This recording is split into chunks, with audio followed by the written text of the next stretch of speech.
right. Hello, everybody. I'm Anthony Stewart here. This is Food for Thought. And our objective is to question everything they've ever said.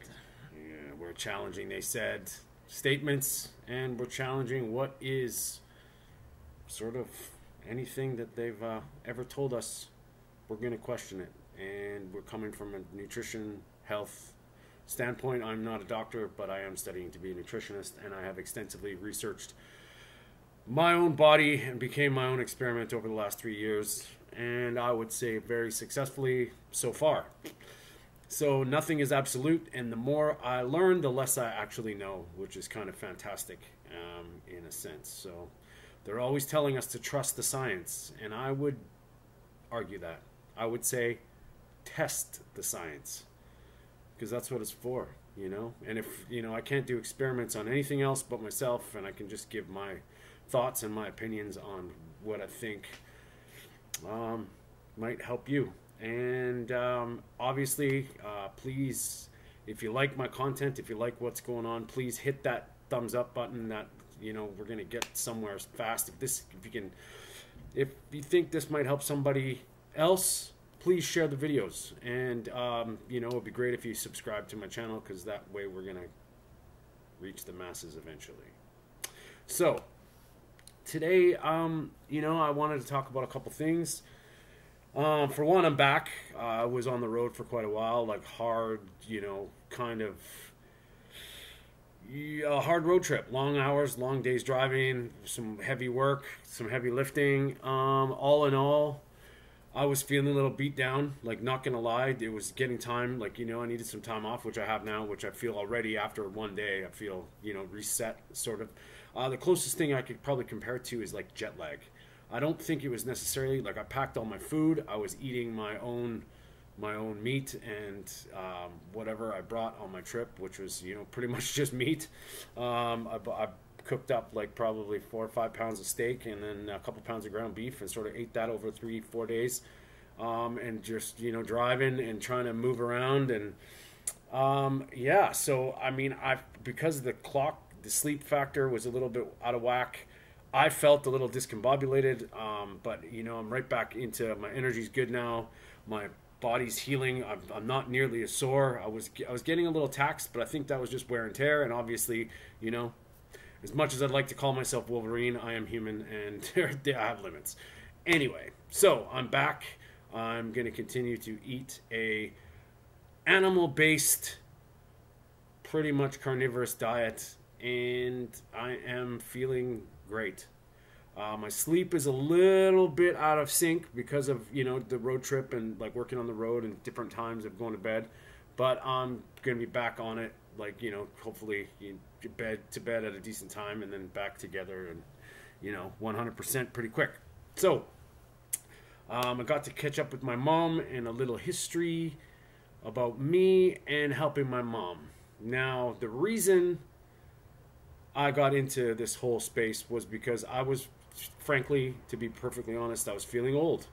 I felt like completely run down, fatigued, no energy, sore, pain in my shoulders, pain in my body, just not, like, low vitality.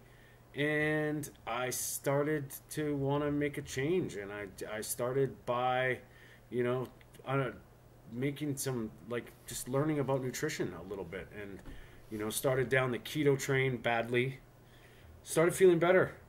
And then I learned about my insulin, and learned about that it was way more than just what you're doing, it's how your body's working. And took a deep dive into insulin and hormones, and how the food that you eat directly can affect the way you are. And I believe I don't mean to rhyme, I believe we are naive. For instance, I'll get back to my mom in a second. Oh, well, actually, no, we'll talk about my mom. My mom was diagnosed anemic. She had very low iron, couldn't walk, out of breath after 10 steps, couldn't do much. She'd go shopping at the mall, and she'd be like 20 steps, sit down for 5 minutes, and really kind of taxing. And when I was talking to her, she was feeling like, she's going to be on oxygen or some kind of like impairment for the rest of her life. Not sleeping well, not just very tired, shortness of breath, like almost your stereotypical anemia symptoms, but really extreme. And we started tweaking her diet, and the doctor gave her some iron pills, which, just what I'm going to get into later, is quite often we don't look at what is causing this problem. And just because something is happening, it doesn't necessarily mean just plugging in something, i.e. medication or the supplement, is going to fix what's actually caused it in the first place. So there's a lot of factors in these things, and I'm not diagnosing anybody. I'm not trying to give medical advice. I want you to think about everything about yourself in a way that's sort of like, don't underestimate the power of questioning and mechanistic knowledge and logic. So what I'm saying is, anemia, in my mom's case, was iron deficiency anemia, so the doctor gave her iron pills. Now, the way iron works in your body is very complicated. It's involved with a lot of functions. It's needed and required by a lot of cells, and not to mention pathogens love iron, and so your body fights that by locking iron away. So in context, you can't just look at your iron levels. If you were to look at your blood tests and you had low iron, but you have high ferritin, which is your stored iron, and then there's just a lot of different factors involved. Now, how your red blood cells are using the iron, your hemoglobin, right? That's kind of heme, iron, and quality of iron matters too. Like, you can't just suck on a cast iron pan. It's non-heme iron, which is non-blood related iron.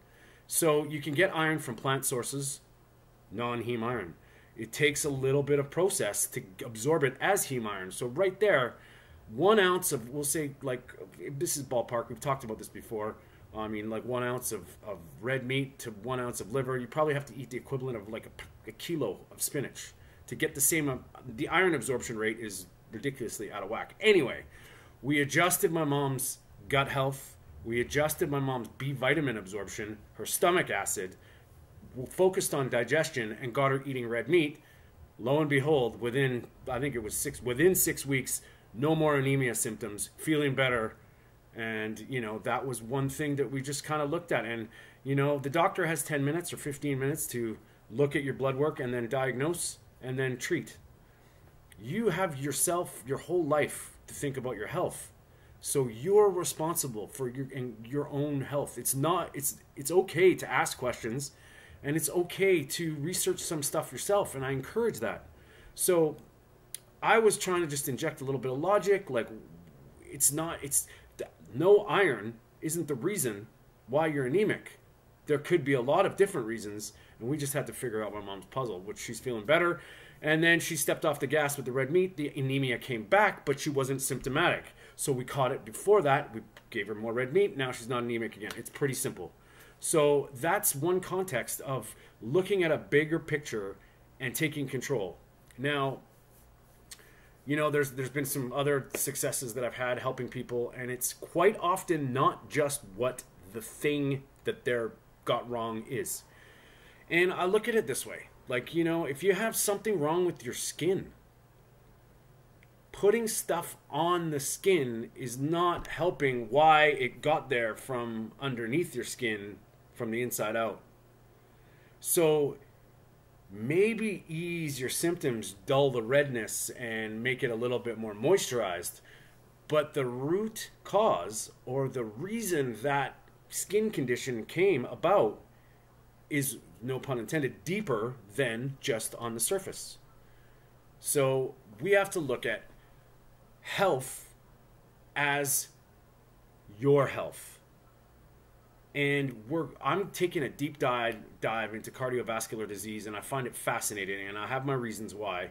I mean, it is the #1 killer globally, and increasing at an exponential rate every year. So we're doing something that's making heart disease way more prevalent.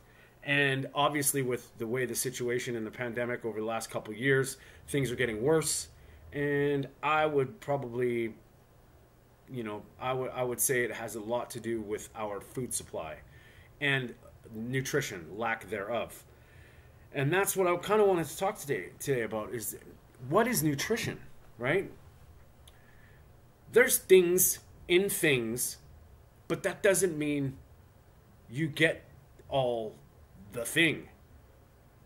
Your body has so many processes and requirements and chemical reactions and physiological things that happen. It's not always black and white. You say, okay, we need X amount of protein a day. Just take a nutrition fact on a label and just say, oh, that's a protein. Well, there's something called crude protein, which is the total amount of nitrogen-based protein in said thing. But that has nothing to do with assimilation and digestion and processing of amino acids in your body. Not to mention, I think there's 20 essential amino acids. And if your amino acid chain if there isn't enough lysine, I believe, lysine is like the weakest one. Based on that lysine, all your other amino acids are only going to get used compared to that lysine. Now, what I'm saying is, it's the least common denominator is the equal amount of protein being able to be assimilated or used in your body based on a few things. Obviously, it's a lot more complicated than that. Now, in order to synthesize protein, especially in your muscles, there's a branch chain amino acid called leucine. So based on your lysine is the amount of protein you can absorb, and now your leucine will dictate and dominate the way your body synthesizes protein. So what I'm saying is, without this leucine being at a certain level, it's not even going to go into your muscles until you get the required amino acid amount of leucine, and then it can do its thing.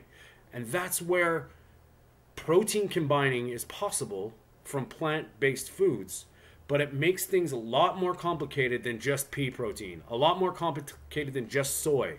It can be done, it's possible, but there's very much arguments out there to see, why would you bother when you can just eat the flesh of animals, and that protein margin of all your amino acids is in the right balance for things to happen. So I'm not saying it's impossible, but you can't really debate that animal protein is inferior to plant-based protein. So, they're arguing to say that plant protein is better, and you just got to look at nature, and you just got to look at this, and they can study this. How? There is a forage agronomist by the name of Peter Ballerstedt. Okay, you can Google him online. I'll put a link down below. And he is basically into animal husbandry, and they've been studying livestock and animals for a long time. Now, humans, we cannot ethically test humans based on, harming them ethically. So there is no way, really, without taking genetically identical people at birth, twins, separating for their lives, and then doing things to them till the end of their life. It's almost impossible. But they do that with pigs, and they do that with animals. So they understand these processes, and no, they aren't humans. So fine, I know what you're probably thinking.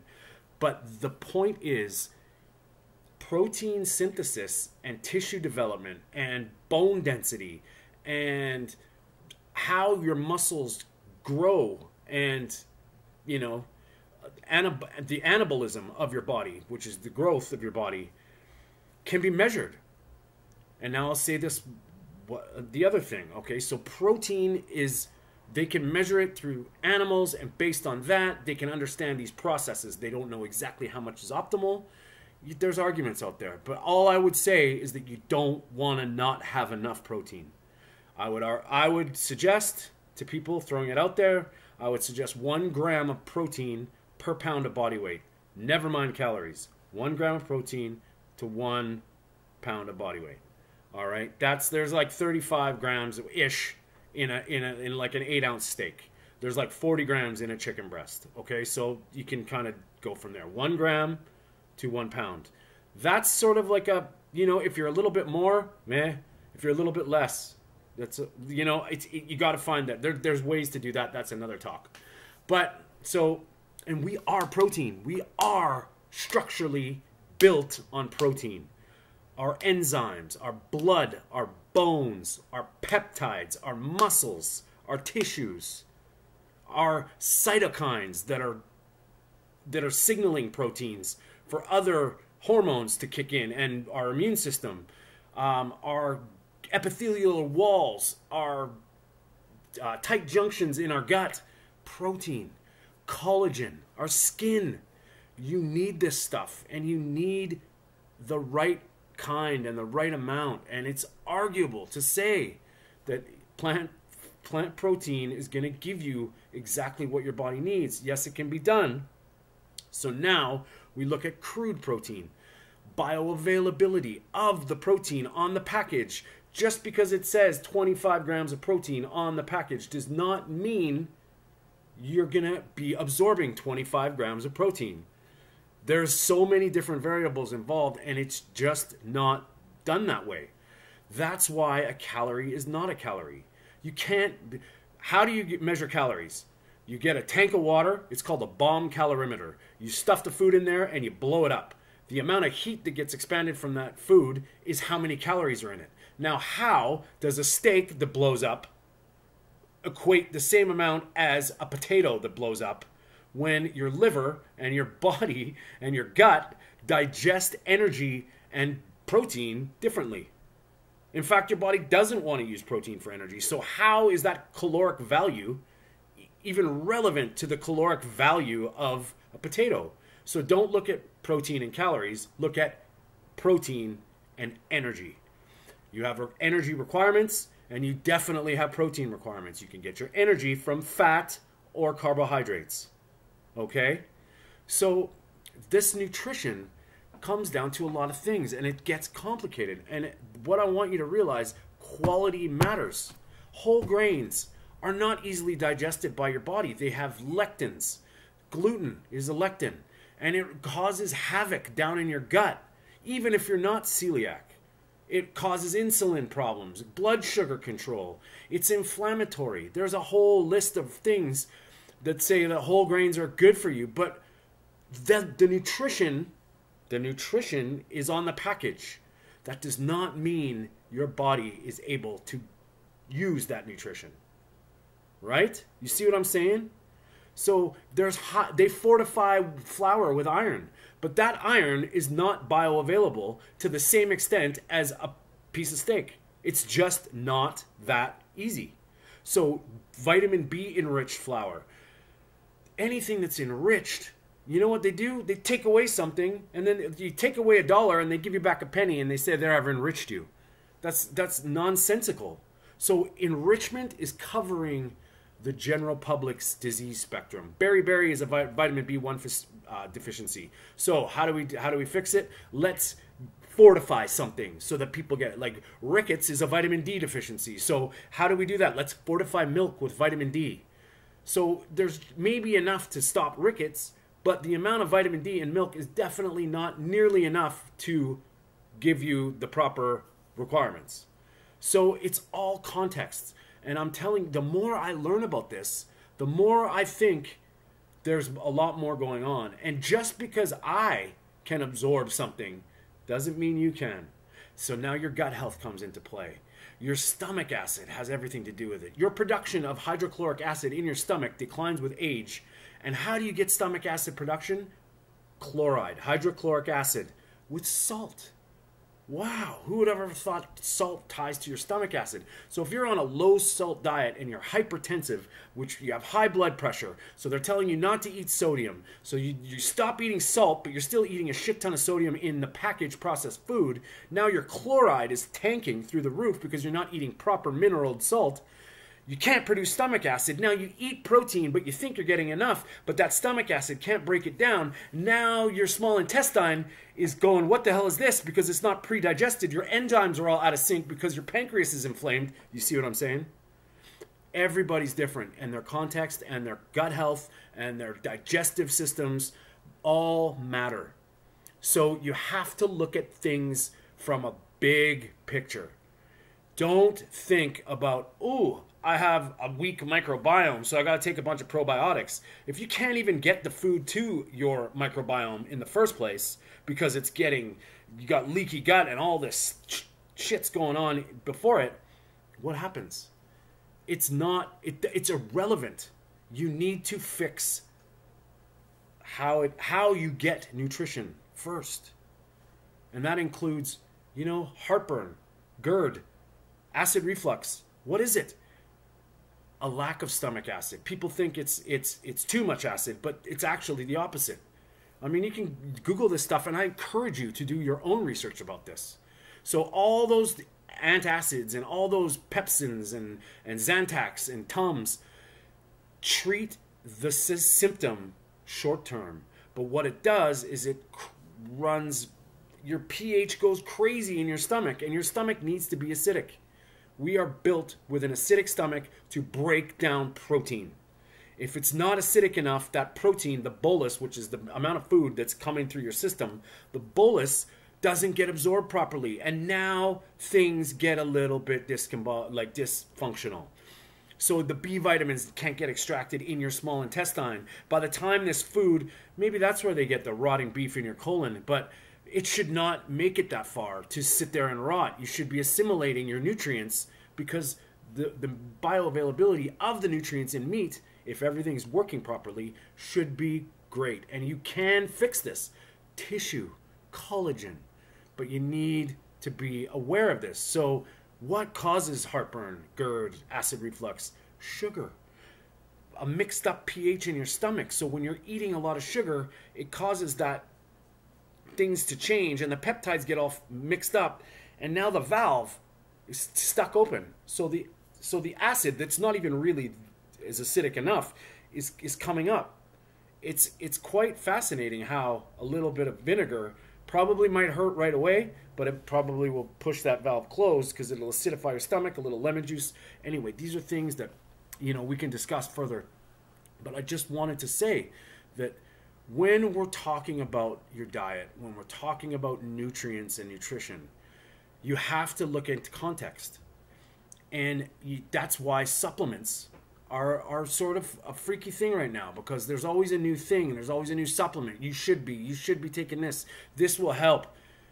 If you're eating a perfect, proper human diet, as to like Ken Berry, or the proper sapien diet, like to Brian Turner, and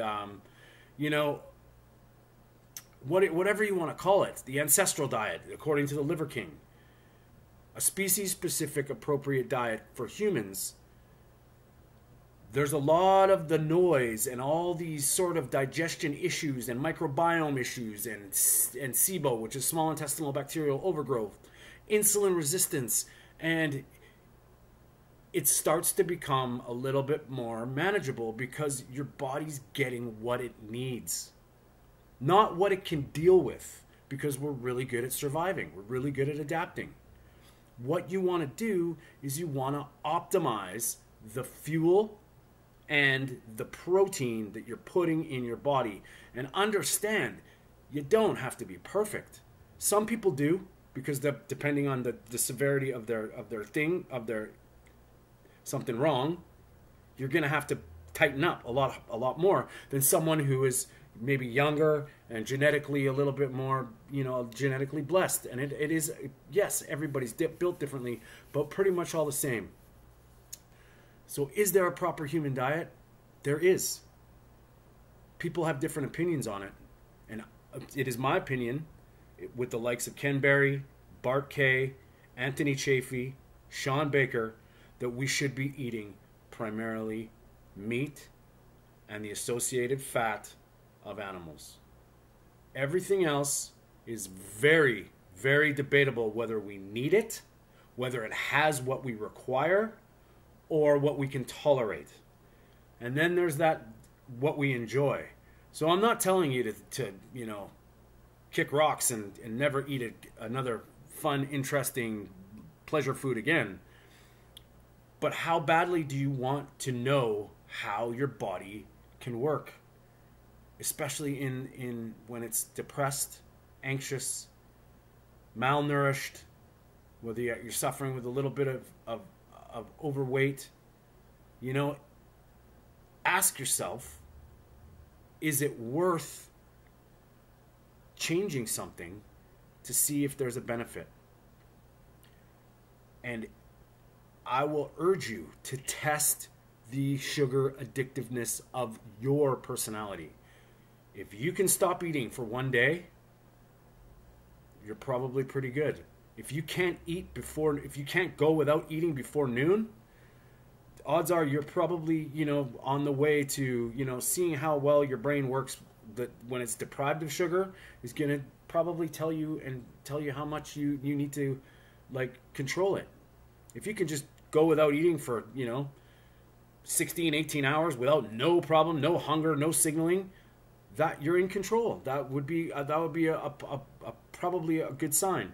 If you cannot go 2-3 hours without getting hangry, emotional, some kind of craziness going on that you need to eat, that is probably a sugar addiction. Probably you got to look at what you're eating. And I'm warning everybody out there, it's not that. It's not there. Vitamins and minerals are in vegetables, but they come with other things that may be disruptive to how your body absorbs and uses the nutrients, because it might be canceling out. Example, oxalates in spinach. You might not have a problem with oxalate, but oxalate binds to calcium, and calcium disrupts. Too much oxalate pulls calcium away from other things in your body, so right there that causes a little confusion. Now spinach, the nutritional value in spinach, I learned this from Sally Norton. As soon as you harvest it, within, I would say probably an hour, hours, the nutrient starts losing it. It starts shifting, and it starts becoming not locked away in the anti-nutrients of the spinach. So when you're eating all this spinach, thinking you're getting all this iron and all this magnesium and all this calcium, it's actually locked away and not even viable. It's doing a lot more damage, potentially, than you're getting the nutrients from it. So some people it won't even affect, but other people that don't even know that this oxalate is not only building up, but your tolerance is very, very different for everybody. So what I'm trying to say, guys, is please just start asking questions and test my opinion out. Test it. Go online. Go listen to some doctors. Read some books. See if I'm doing my own thing, and I'm just trying to hopefully shed some light that everything isn't what it seems. And before you start taking a bunch of magic pills to get healthy, look at the roots. Look at what is nutrition. Look at what your body needs. Your body needs protein and the right amount of energy and the correct form of energy, which I believe is fat. And you need essential amino acids from the protein and essential fatty acids from the fat. There is not one essential carbohydrate. You don't need carbs to live. So that's what I'm gonna that's all I gotta say today. And I just wanna, I'm gonna keep trying to make these videos and keep it out of the science. I'll hopefully, I want to demonstrate that I'm doing very extensive research, and right now I'm into the heart disease, and I'm fascinated by guys like Ivor Cummins, and they've done a lot of work with cholesterol and what heart disease is, and it might be crazy, but what if heart disease was a gut problem? Interesting, hey? Your microbiome could potentially be the missing link between, why your calcium is plaquing on your heart. Anyway, that's something I'm going to get into a deep dive. And the likes of Malcolm Kendrick, Brett Scher, and Ivor Cummins, and I'm going to put it all together. I'm going to read a book. It's called The Clot Thickens by Malcolm Kendrick, and then I'm going to do a presentation for you, try and break it down into layman terms. And these guys are really smart people, not all doctors, engineers, professors, cardiologists of the like, and they have something to offer that's a different alternative and a different look from the mainstream. This causes that. All we know, heart disease is the leading killer in the world, I believe, and it's every year growing exponentially. So what do we got to do to stop it? Find out what we can do to help it, and hell, even reverse it. That's what I'm talking about. All right, everybody, stay strong. Sorry to keep you so long. We'll see you next time.